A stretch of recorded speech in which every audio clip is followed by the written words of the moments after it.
Welcome to Mock the Week. I'm Dara O'Brien.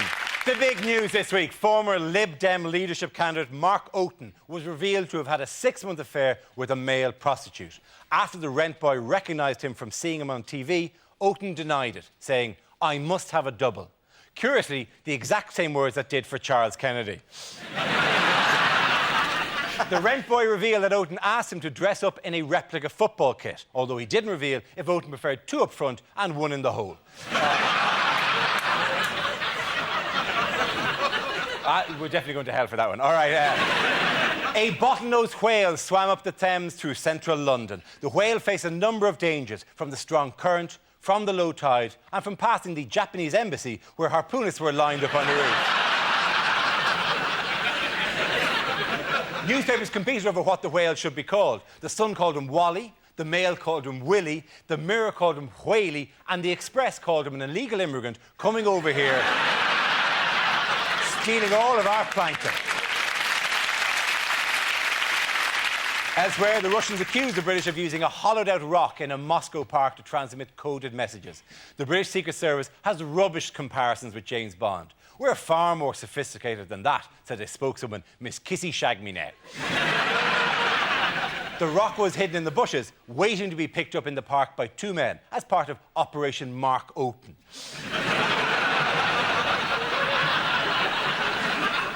Joining me tonight to work their way through a series of satirical games are 6 of the country's leading comedy performers.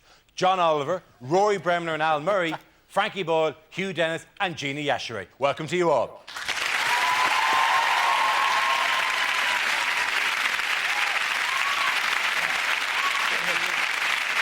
We start with a game called If This Is the Answer, What Is the Question? On the board are 6 categories relating to current events. For each category, I read out an answer and the players have to guess what the question might be. Al, would you like to choose the category? Yeah. Environment, please. OK, your category is environment. The answer is tired, lost and confused.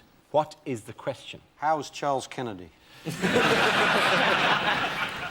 Statistically, what are the worst words to use on your CV? Does it name 3 acting expressions that Ross Kemp just can't manage? How does somebody over 40 feel when they're trying to download stuff from iTunes? Is it the 3 dwarves that failed the audition?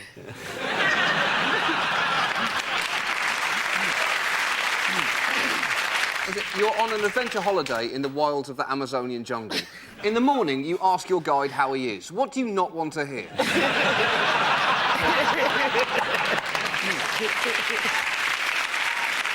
It is to do with the visitor to London. Oh, Is it it's the very whale. big? It's the whale. It's the whale, yes. The actual answer... I've no sympathy for this whale. It died of dehydration. In a river. They're supposed to be nearly as intelligent as man, whales. And this whale died of dehydration. Well, to be fair, the whale didn't request being removed from the river. The whale probably, if asked, if consulted at any stage about what are the major health problems that you could face while being removed from the river, dehydration, he probably would...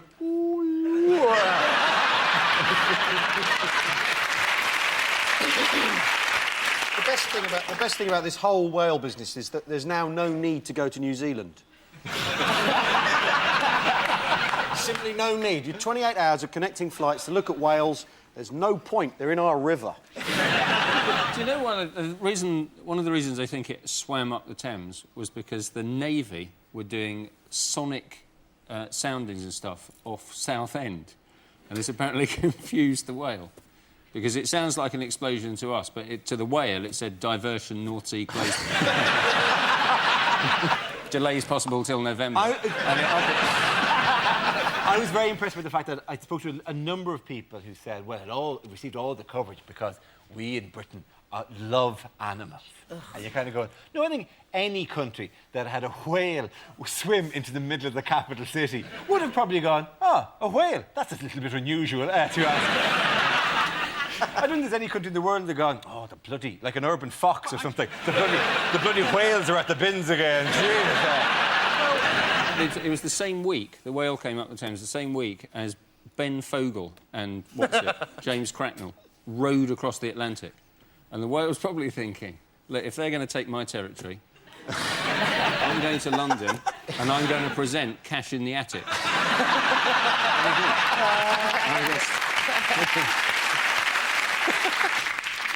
This week on Cash in the Attic. Well, yes, it was my mother's originally. But we're hoping to raise money for a holiday in Australia. I think it was weird that they were thinking... One of the plans was to use whale song to lure the whale back out to sea. But we don't know what a whale song means. We have no idea. Anything by Dido will do. Yeah, exactly. As an emergency measure, they could have slowly moved Enya up the river from Kingston, playing her I think we should music, do that anyway. driving the whale. Let's do that anyway as a memorial to the whale's memory, Dara. Or let's make a memorial for the whale by putting it in the EastEnders title sequence. Is it not very selective as well that they gave the whale a name? That it was called Wally or Whaley? What was the mistake with the names? Well, because you give a whale a name, but you don't... When a dingo has eaten some children in Australia, you don't say... Well, you don't... Davy the dingo. Well, generally you give the name to anthropomorphise, to give to see that it reflects some great human qualities like bravery or Getting whatever lost. the whale is. But eating small children isn't really the kind of thing you want to have a holiday. Oh, little Teddy the dingo, you're all full up now, aren't you? Exactly. The Sunday Times helpfully ran a map of the whale's route, which we can show here. That's the whale, which is, you know, the river, basically. Just in case you're going, yeah, no, if I was going to Battersea from East London, I wouldn't have gone that way. Yeah. After the whale sadly died, some criticised the rescue operation. Let's face it, a whale needs to be winched onto the barge like it needs a hole in the head. I thought that was sweet, that particular one. To be fair, the whale only received the same treatment as any NHS patient, dying on the trolley 36 hours after first being seen.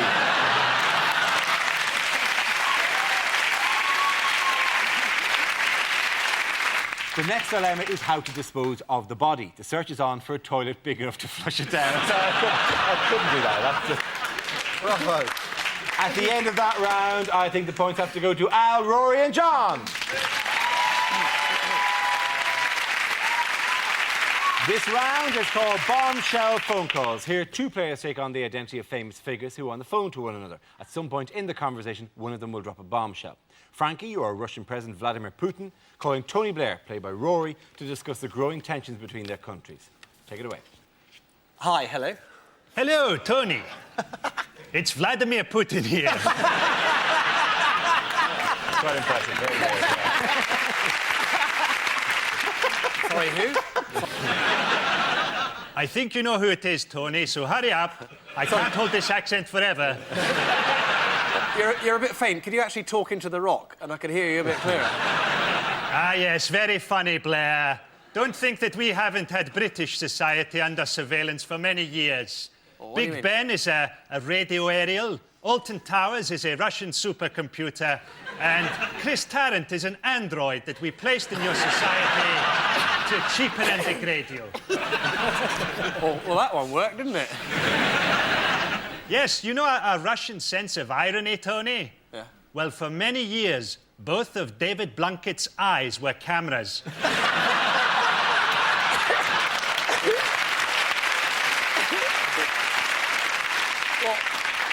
I mean, that's useless. You'll just have, miles of useless footage of bedroom interiors. Nonsense! Russia now leads the world in gonzo pornography. Although we do have a surveillance device in England, it's your son Leo. What? And we're now having him kidnapped by Fathers for Justice, where he will be raised as Robin.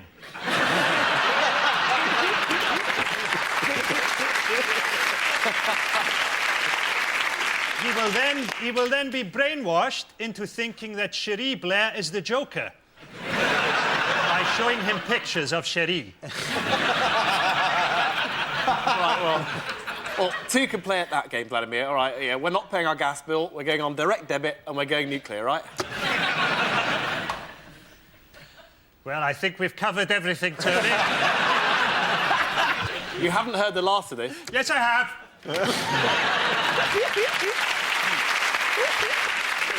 Both of them brilliant, but for his uncanny impersonation of the President of Transylvania, I have to give that to Frankie. Now we play a round called Spinning the News. This game involves John, Frankie, Gina and Al, so if you could make your way over to the performance area, please. This is a stand-up challenge. Our random news generator contains a bank of newsworthy topics. We spin the wheel. When it stops, anyone can step forward and try to make us laugh about the subject it's landed on. If I judge that the player's got a big enough laugh, he or she is safe and gets to sit down again. OK, here we go. Let's spin the wheel for the first topic.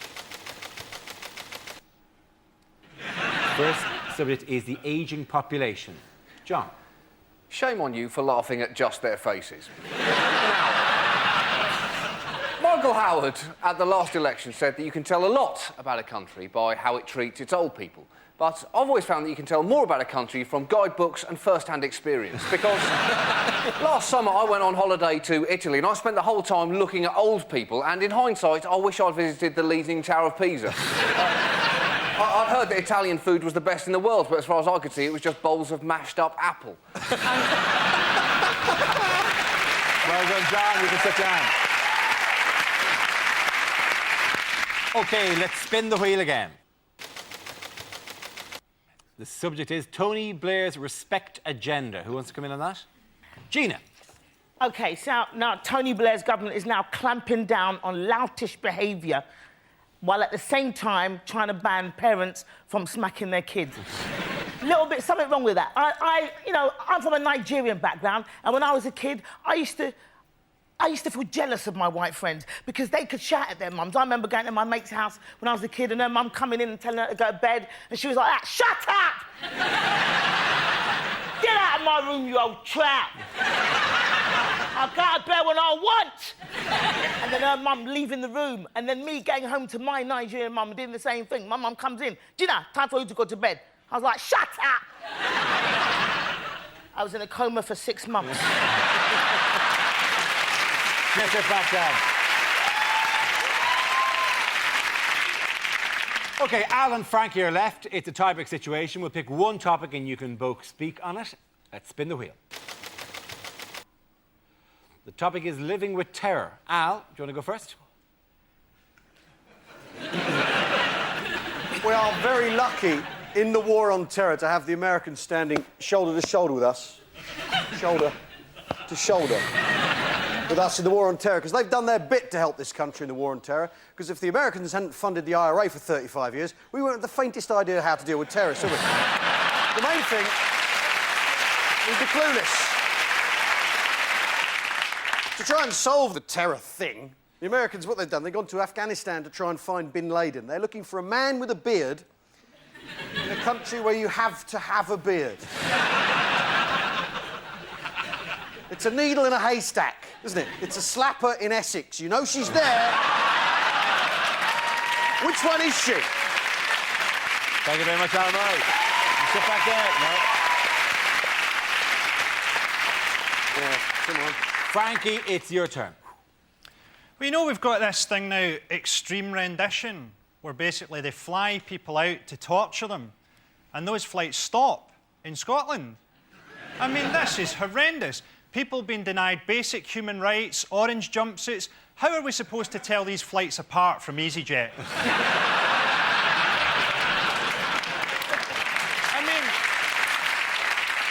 EasyJet probably would torture you. They'd just charge you for it as an extra. You want a sack on your head and pissed on, sir? That'll be €6. Is this really what we want to do with Islamic fundamentalist terrorists? Make sure they're all on planes?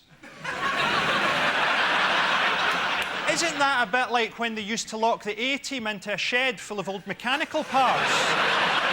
Well done, Frankie, there. I think the winner of that round is going to be Al.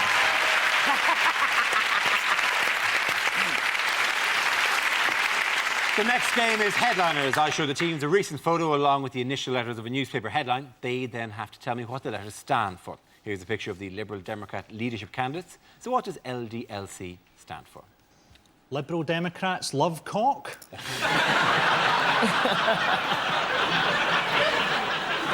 To be honest, Dara, they haven't done themselves any favours by coming on to the YMCA there.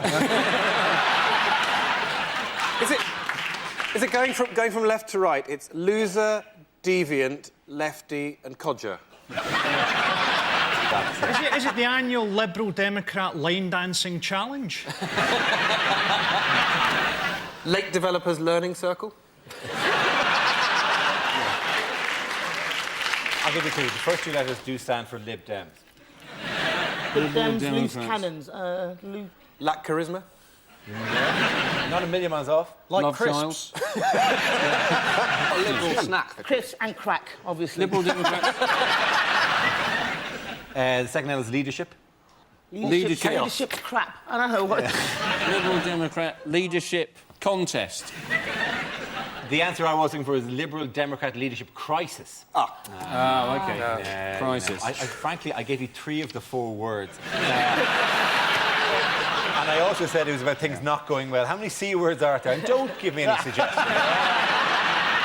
It's a bit unfair on Mark Hogan, because he thought he had a perfect alibi, because he thought, I'm a Liberal Democrat, no one will know who I am.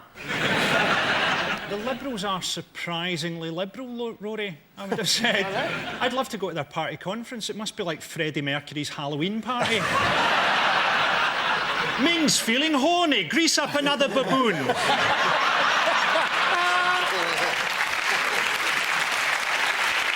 To be honest, I wouldn't be surprised if they elected Pete Doherty as leader now. Mark Oaten, of course, is was the Liberal Democrats' Home Affairs spokesman, wasn't he? Do you think he just misunderstood his responsibility? Apparently his Thought he had to do it. When the crisis broke, his wife was on a skiing holiday. And it's ironic, isn't it? Because she's going down a slippery slope with a pole in each hand.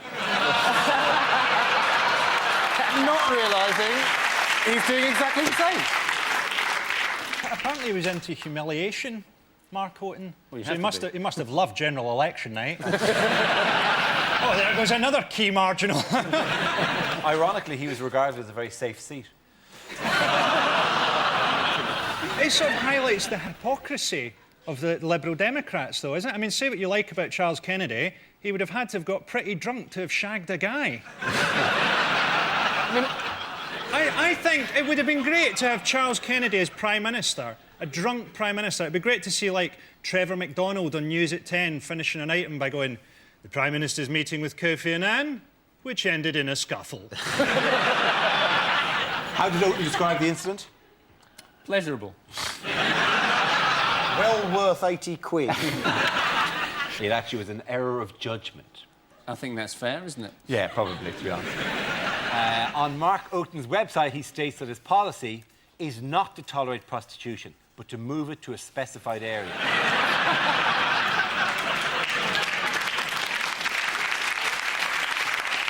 Technically known as Round My Place. Before the story broke, Mark Oaten wrote on his website, "I'm looking forward to a quiet weekend with my family." And sure enough, his wife hasn't spoken to him in 4 days. The winners of that round are Frankie, Hugh and Gina.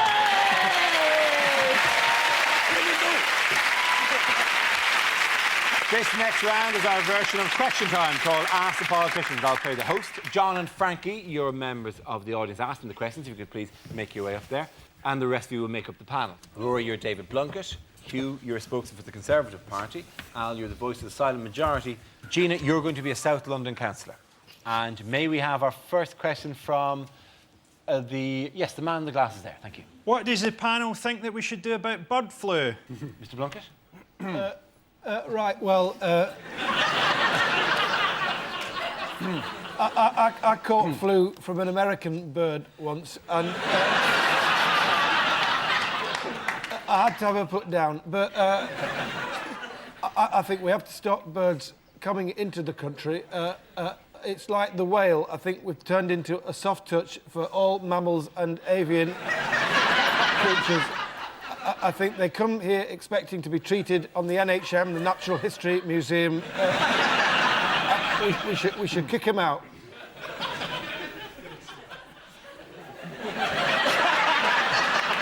Hugh, surely...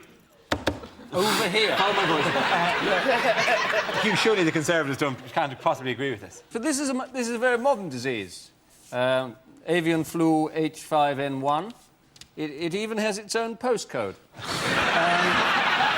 Yeah, I mean, speaking as the voice of the silent majority, the decent, honest, hard-working, normal, law-abiding, tax-paying, reasonable people of Great Britain who think anyone who wants to work with children should be strung up just in case. I think... Yeah. We have spoken. I think the only thing to do is kill all birds. I mean, the symptoms are obvious. You spot them a mile off. Achoo! Achoo! Yeah. And... but I think we need to kill it. It's like the foot and mouth. We had to kill those sheep and cows so that they didn't die. And it's essentially the... Kill all birds. They must die. You know, but the thing is, this disease can't be that hard to spot. You know, you must be pretty stupid to let a chicken cough on you.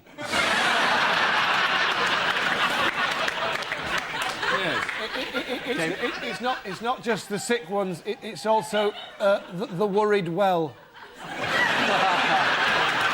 We're going to move to another question now, to the gentleman over there. Do the panel think that what you do in your private life affects how well you do your job as a politician? I think we have to give this straight to Mr. Bucket there. I think it's... Dirty bastard. Please, let the man speak, then call him a dirty bastard. I think it works the other way around. My private life's been a lot better since I've been a politician. Ever since I've been a minister, you wouldn't believe the totty that it brought me. So I'm relieved. But what you don't know is that you've been sleeping with a moose. Speaking on behalf of the Conservatives, as an MP yourself, Well, I think... Are you drowning in Poonanny at the moment? Well, I do certainly drink at that particular well, yes. Should we bring politicians to a higher moral standard than other people? Of course, politicians should not even be having sex. When you're married, all that stuff is supposed to stop. OK. We have one final question from the gentleman there. Who are the panel's modern-day heroes? Well, I'm from the new, caring, considerate Conservative Party, so Pol Pot, Mussolini, Oswald Mosley, people whose politics was really very in the centre would be my heroes. Bill Oddie, Tarka the Otter. I can't go into why. Trisha! Yeah, you see, this is it. There aren't any heroes anymore, that's the problem. In the old days, chock-a-block, you bumped into heroes wherever you went. There aren't any heroes. We proper heroes like Nelson. Yeah? One arm, one eye. Still up and at 'em. Defeated the French and Spanish navies at Trafalgar, literally single-handedly. You can't argue that, can you? Not only that, look at that, he couldn't even tell how far away they were, could he?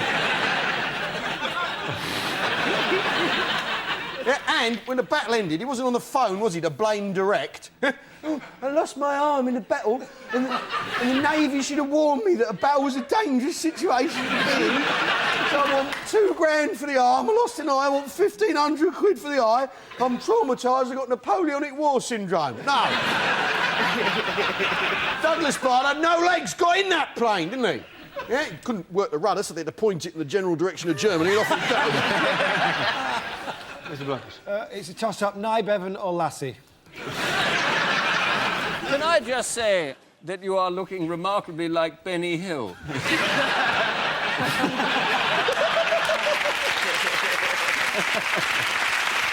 I don't think everyone on the panel tonight, but I think the points have to go because he articulated the words of everyone, really. To Al on that particular round. That's all right. Frankie and John, come back down here.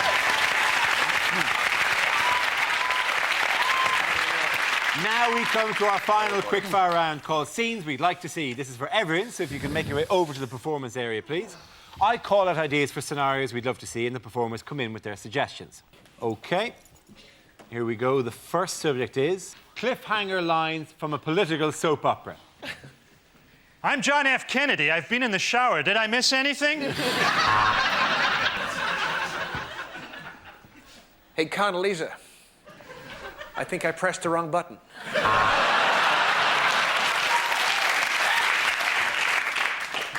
The irony won't be lost on you here, President Schwarzenegger. I'm from the future, and I'm here to stop you from destroying the world. We've had drunkards, we've had rent boys. What could be worse? What have you done? Shagged a goat addicted to heroin?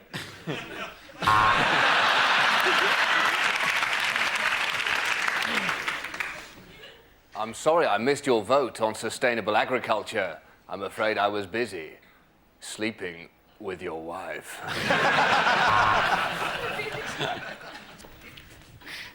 Are you trying to seduce me, Lady Thatcher?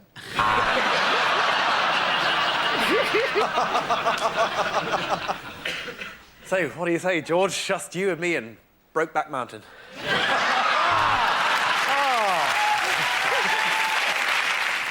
The next topic is things George Galloway would never say. No comment. I can't wear that. That looks stupid.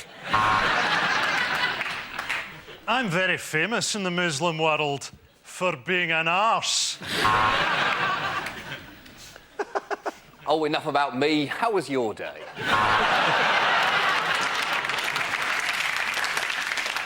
Oh, thank you very much indeed, Saddam. Would you like a receipt?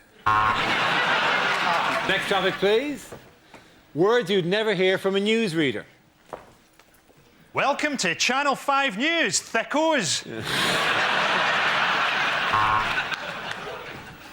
Oi, do you want to buy some speakers?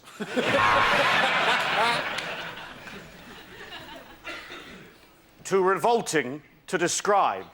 But let's have a go anyway. Basically... The two youths convicted this morning got what they deserved.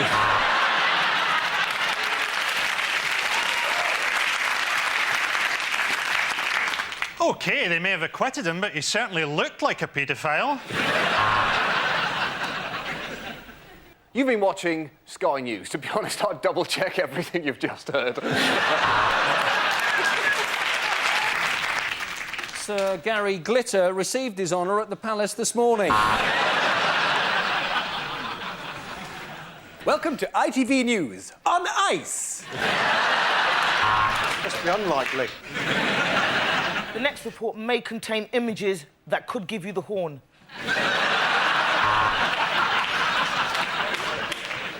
In this next report, Jerry Adams is voiced by an actor, Samuel L. Jackson. I'll tell you about the priest process, mother. Then we'll leave it at that, ladies and gentlemen. Well done to all our people. Give it a say, Frankie or John. Let's give it a Frankie, the best there. Sit down. That's the end of the show. This week's winners are Frankie Boyle, Hugh and Gina Yashere. Commiserations to Al Murray, Rory Bremner and John Oliver. Thank you for watching. We'll see you next week. Good night.